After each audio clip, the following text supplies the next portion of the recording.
Hello there, volunteers. We want to thank you very first for being a volunteer for Military Appreciation Month.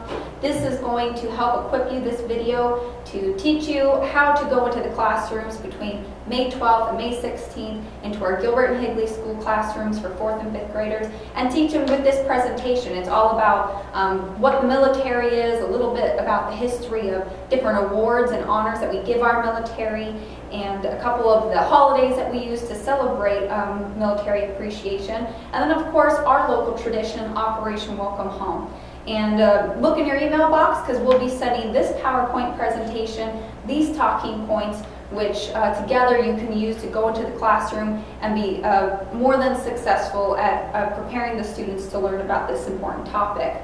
Now, if you're in the military, or you're a veteran or service person, and you're one of our volunteers, it's okay to go off script.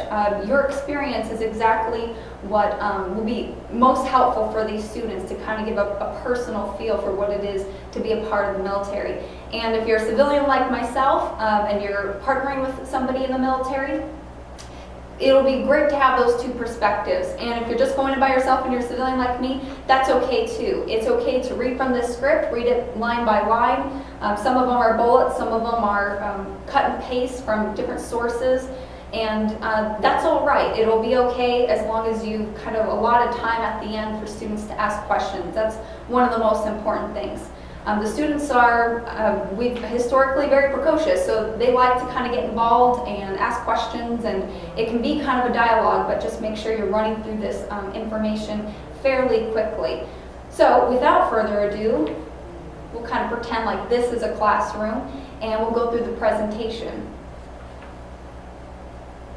So, as you know, month of May is Military Appreciation Month. My name is Amy Rigler. I'm here to talk to you about the importance of honoring our military in the United States. And as I mentioned, May is actually Military Appreciation Month. Most people don't know that. And I want you to feel free to raise your hand, ask questions, or make a comment during this presentation. But we will kind of keep that short just because of the amount of content that we have to go through. We'll go through it pretty quickly. So, can anybody tell me what is the United States military? At this point, you can allow students to raise their hands, encourage them to share their thoughts and feelings about what they think the military is. The military is also called the Armed Forces. They train to prepare and protect the country from threats around the world. Sometimes they have to fight wars, which you've probably learned in your history class, or if you watch the news with your parents. They're responsible for protecting our freedoms. They uphold our Constitution. They do not act as aggressors. And does anybody in here know of anybody in their family who's served in the military? Either grandparents, cousins, fathers, mothers? The United States has 5 branches of the military. You can ask the students if they can name them. They might surprise you. They might be able to come up with 4, maybe even the 5th. The 5 branches of the military are the Army, the Navy, the Air Force, the Marine Corps, and the Coast Guard. Now, each branch has their own creed or their code. You can think of it like the 7 pillars of character that you have in your schools. They're the values and the virtues that each branch lives by as a standard. And as you'll see, the Army's creed is loyalty, duty, respect, selfless service, honor, integrity, personal courage. The Navy's is honor, courage, commitment. The Air Force is integrity, service before self, and excellence. The Marines is honor, courage, and commitment. And the Coast Guard is honor, respect, and devotion to duty.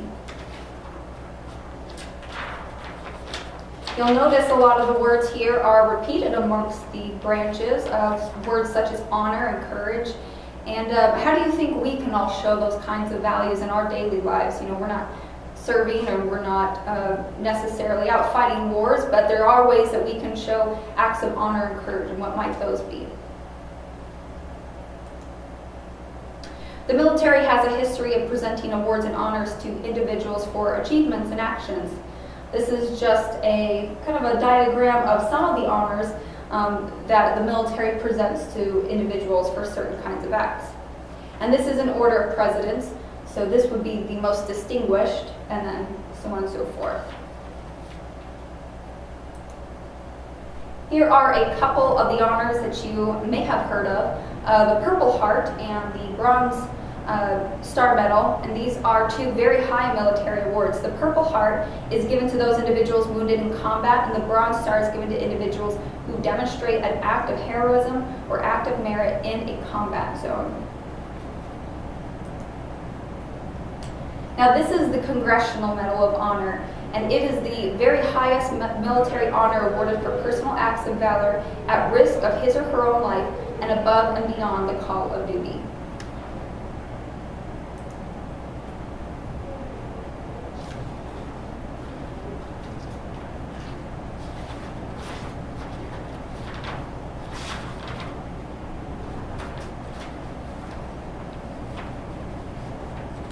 Here's a couple facts about the Congressional Medal of Honor. It's awarded by the President of the United States. It's supposed to represent the gratitude of the American people, and it was created in 1861, early in the American Civil War. There have been 3,468 recipients of the Medal of Honor. 618 have received the Medal of Honor posthumously, which means that they actually gave their life. They were killed in duty, and it was given to their family members. 13 of the Medal of Honors have been received for service in Iraq and Afghanistan wars. Now here's a story of a gentleman, Colonel Robert L. Howard, and he he was awarded the Medal of Honor in Vietnam War. And here's a little bit of a story about him, and this will kind of give you an idea of what kinds of acts that military people actually have to perform in order to receive this award, this very distinguished award. So First Lieutenant Howard distinguished himself while serving as a platoon sergeant of an American Vietnamese platoon, which was on a mission to rescue a missing American soldier in enemy-controlled territory in the Republic of Vietnam. The platoon had held its helicopter landing zone and was moving out on its mission when it was attacked by an estimated 2-company force. During the initial engagement, First Lieutenant Howard was wounded and his weapon destroyed by a grenade explosion. First Lieutenant Howard saw his platoon leader had been wounded seriously and was exposed to fire. Although unable to walk and weaponless, First Lieutenant Howard unhesitatingly crawled through a hail of fire to retrieve his wounded leader. As First Lieutenant Howard was administering first aid and removing the officer's equipment, an enemy bullet struck one of the ammunition pouches on the lieutenant's belt, detonating several magazines of ammunition.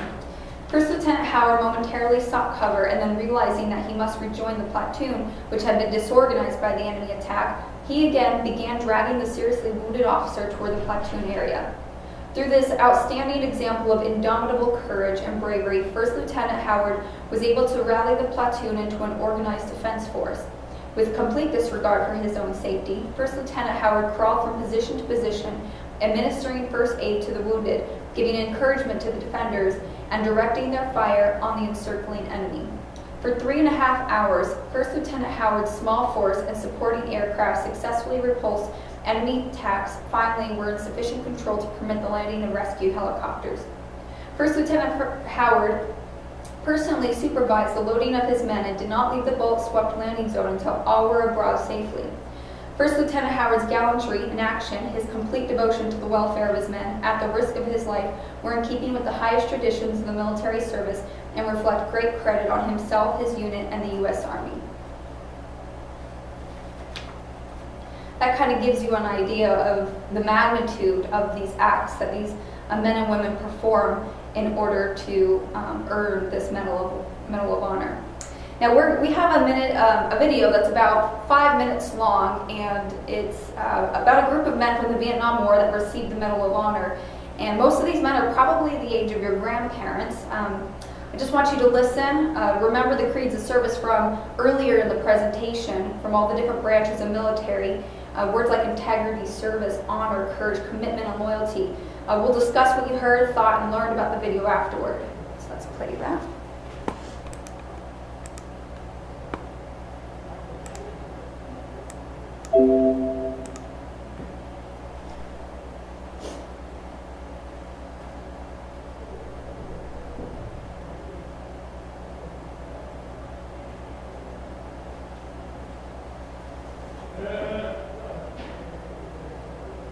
Didn't matter where you were from or who you were, we looked out for one another. I felt this is what a soldier's supposed to do, and I still feel that way. But this medal's not mine. It belongs to those kids who never grew up to be grandfathers. I just hold it in trust. I was working at a bowling alley. I ran the restaurant at a bowling alley, and we had a television, and there came a very short clip of the president putting the Medal of Honor on Roger Donlon. And he just standing so tall and so straight. And now, because of the military people in my family, I was very aware of what the Medal of Honor was. And I thought, wow, when I grow up, I'd like to be a soldier like him. I grew up in a very small town and developed an appreciation of service to country. In a small town like that, every Flag Day, every 4th of July, Veterans Day, there was always a parade in town, and I was quite impressed with that as a child. I don't know what Vietnam's like, because I'm the only non-returnee in this group. But if you'll trust me, I'll bring you all home. When things get really, really rough, there's a whole lot of explosions going around you, bombs bursting in the air, and rifle, machine gun fire, all of that coming at you at one time. No one's exempt from fear. Of course you were scared. You were scared to death. But your responsibility is to lead your men into very dangerous areas on occasion, and you have no choice but to do it. I'm a 19-year-old medic, and then by that time it's seen, I don't know how many people get killed. But I took an oath to myself to help others, because that's what I was, a medic. And they took, obviously, an oath to come back and save me, because we were there to take care of each other. What immediately came to mind was my little brother. It was just instinct. It's what I'd been taught. You don't leave your brother. And I went and got him. I made a decision to make a wheels-up landing, crash close enough to his airplane, and pull him out of the cockpit. Somebody yelled grenade, and I looked down and fell on it. I ran up and I said, "Come on, boy, let's get the hell out of here." I told the members of my squad to withdraw. In 4 hours, I knocked out 7 of those things. Picked up Captain Gormley in my arms and brought him back. I felt something had to be done. I didn't even think about it. Just did it. Courage. It's not a lack of fear, which would be a lack of intelligence, but it's how you handle your fear. It's kind of like the guy that runs into a burning building. He's not really thinking of all that's going to happen to him if he does it. He just does it because it's part of who he is. I knew that if I died doing what I was doing, what better way to die? I mean, what better way for a soldier to die than to be saving the lives of his fellow soldiers? Those of us that wear the Medal of Honor know that there are so many other soldiers, airmen, Marines that have done acts that just weren't recognized because there were no witnesses left. So I'm very proud to be able to wear the Medal of Honor for all those that performed deeds far greater than I did, that no one, no human being knows what they did. I really believe that you'll never truly lead anybody until you learn to serve. And you'll never truly serve anybody until you learn that there's something more important than yourself. I didn't go to war to kill people. I went to war because I loved my daddy. I wanted him to be proud of me. I went to war because I love my grandpas. And I love my country. And when I got over there, the reason why we fought so hard was because we discovered we loved each other. And we were all we had. It didn't matter where you were from or who you were, we looked out for one another. And that same thing can apply to the United States of America. And every citizen taking care of one another. In the squad, there's 8 of us, and we all agreed that everybody would come back one way or the other. You learn brotherhood when you learn to live together and eat together and sleep together. You learn to trust people. That's the big thing. We're all the same. We're Americans.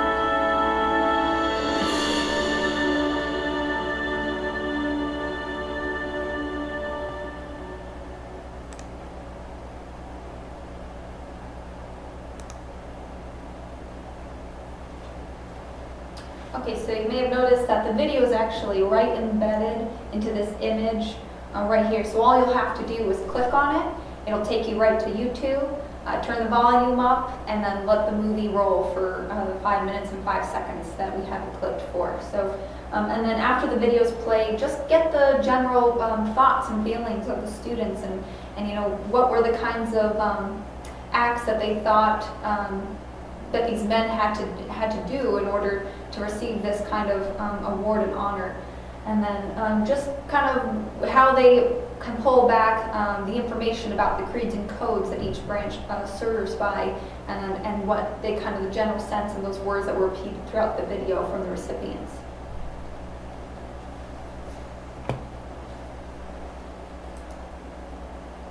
All right, so moving on, what is a civilian?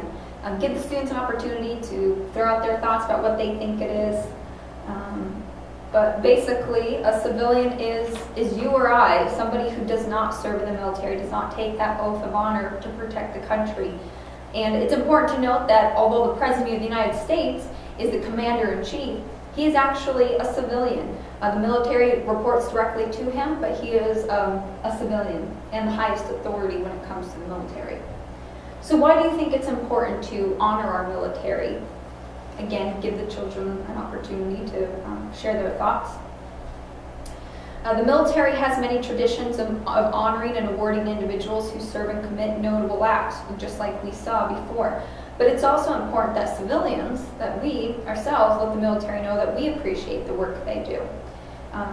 Because they're protecting our freedoms. They make sure that we're safe in our country. You may be familiar with these two holidays, Memorial Day and Veterans Day. They're, you know, oftentimes we think of them as we get a day off school and we can go have a barbecue with our family.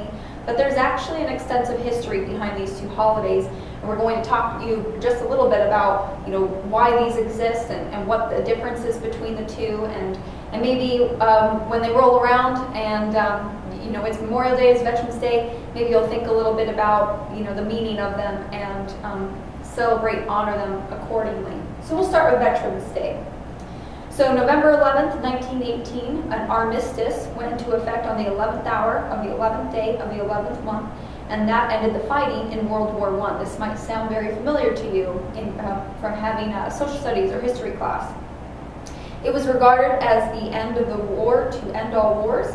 The original concept for the celebration was for a day observed with parades and public meetings and a brief suspension of business beginning at 11 a.m. In November 1919, President Wilson proclaimed November 11th as the first commemoration of Armistice Day. So before it was Veterans Day, it was Armistice Day. Armistice Day became a legal holiday on May 13th, 1938, making the 11th of November a day to be dedicated to the cause of world peace. So, you know, ending a war, cause of world war peace, so you don't think of Veterans Day as just as celebrating those who have fought wars, but the historical significance of, you know, we fight wars so we can end wars. This holiday was primarily a day set aside to honor veterans of World War I, but in 1954, after World War II and the Korean War, the 83rd Congress, at the urging of the Veterans Service Organizations, amended the Act of 1938 by striking out the word armistice and inserting in the place the word veterans. So, on June 1st, 1954, November 11th became a date to honor American veterans of all wars. The purpose of Veterans Day is a celebration to honor America's veterans for their patriotism, love of country, and willingness to serve and sacrifice for the common good. In Gilbert, Veterans Day is celebrated within the school districts and by the town of Gilbert. The two public events are at Town Hall and at Williamsfield High School in the Higley School District. Perhaps you'll get a chance to participate.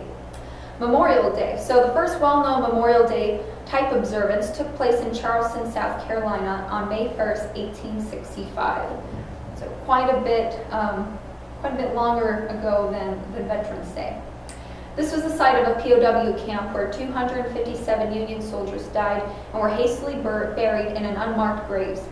Together with teachers and missionaries, blacks in Charleston organized the May Day ceremony. These freed men cleaned up and landscaped the burial ground, building an enclosure and an arch labeled Martyrs of the Racecourse. Nearly 10,000 people, mostly freed men and including 3,000 school children, gathered to commemorate the dead. Because of the sheer number of dead soldiers, both Union and Confederate, in 1865, the federal government began a program of creating national military cemeteries for the Union dead.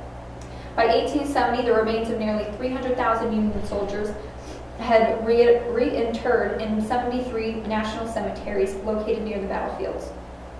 On May 5, 1868, General John A. Logan, Commander-in-Chief of the Grand Army of the Republic, the Organization for Union Civil War Veterans, issued a proclamation that Decoration Day should be observed nationwide and annually.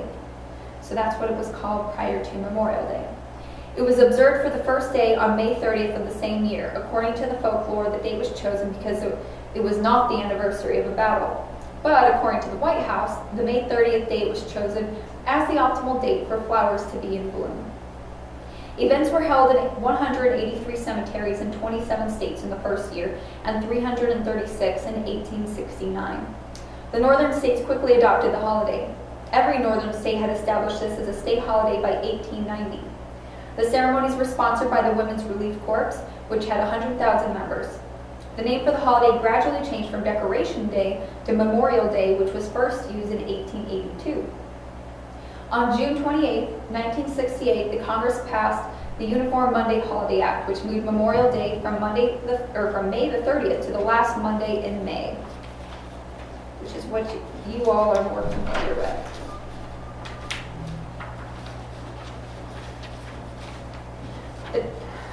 The traditional observance on Memorial Day involves the United States flag being raised briskly to the top of the staff, then solemnly lowered to the half-staff position where it remains only until noon.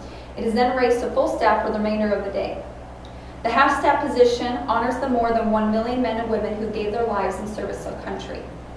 At noon, their memory is raised by the living, who resolves not to let their sacrifice be in vain, but to rise up in their stead and continue the fight for liberty and justice for all. Gilbert's Memorial Day ceremonies, co-sponsored by the Gilbert Historical Museum and the American Legion Post 39, take place at the Gilbert Historical Museum located at the southwest corner of Gilbert and Elliott on May 26 at 9 a.m. There's free admission to the museum until noon with its new military exhibit. So hopefully this gives you a chance to look at these two holidays just a little bit different. It's more than just a day off from school, but a time to really honor our veterans, honor our men and women who have been in service. And then lastly, hopefully some of you have heard of our local tradition in Gilbert called Operation Welcome Home, but we actually put on ceremonies that honor returning service people from a tour of duty, and as well as their family. We have a ceremony where we literally roll out the red carpet, have a limo escorted by men and women on motorcycles. They're called Patriot Guard, and they carry big American flags, and they escort them to Town Hall. We have citizens, they wave their flags, Boy Scouts, Girl Scouts, and we play patriotic music as they come out of the limo, and then we take them inside the chambers and we give them all kinds of awards and gifts. So you can think back to how the military presents honors such as the Purple Heart, the Bronze Medal, the Congressional Medal of Honor, and these are for very distinguished acts. We as civilians honor our military, all of them who have gone on a tour of duty. So they're serving in Afghanistan, they're serving in Iraq, and they too have to leave their family. And so it's a sacrifice, and so just to show our appreciation as community civilians, we put on these ceremonies. And we hope you'll attend one. So then lastly, you'll just ask the students if they have any other questions or thoughts that they want to give. We do have an activity prepared for them. You'll have worksheets. We'll either deliver them to you before you go into the classroom, or we'll drop them off right at the school. But it basically just gives them an opportunity to decorate their own medal, name it, kind of put some thought into what their own code would be, what it would represent, who they would give it to. So it's a little bit of a right brain activity, and it should be a lot of fun. And then finally, we'll have vocabulary sheets for them. They can look up these words that have to do with Military Appreciation Month. And that should be it. The whole presentation should be anywhere from 30 minutes to 45 minutes, just depending on how much discussion you have in your classroom. But if you have that last 15 minutes, so to kind of round out the hour, just to have students interact and ask questions, that'll be perfect. So hopefully this video has been helpful. If you have any questions, you can reach out to us, email us, call us. We'll explain more about how to run the PowerPoint or the talking points in there, and make sure that you're prepared to give the best presentation for Military Appreciation Month.